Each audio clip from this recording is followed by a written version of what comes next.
বৃষ্টি না আসলে বোঝা যায় না ছাতার কোথায় ছিদ্র আছে, তেমনি খারাপ সময় না আসলে বোঝা যায় না কার মনে কি আছে। শেখার মধ্যেও পার্থক্য একটা আছে। বই থেকে শিক্ষা গ্রহণ করলে ঘুম চলে আসে, আর জীবন থেকে শিক্ষা গ্রহণ করলে ঘুম উড়ে যায়। কাউকে কখনো ছোট ভেবো না, কারণ একটা কথা সবসময় মনে রাখবে, 5 টাকা দামের পেনও কিন্তু 5 কোটি টাকার চেক লেখার কাজে লাগে।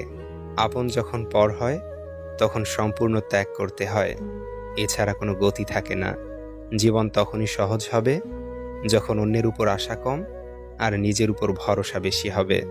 ভাগ্য খারাপ ছিল না, ভরসা ভুল মানুষের উপর ছিল। এটাই বোধহয় আমার জীবনের সবচেয়ে বড় ভুল, কাউকে অল্পতে বিশ্বাস করে সহজে আপন করে নেওয়া।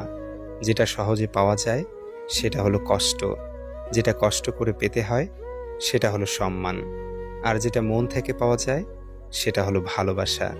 কাউকে অন্যায়ভাবে কষ্ট দিও না, মনে রেখো চোখের জলের অভিশাপ বড় কঠিন জিনিস।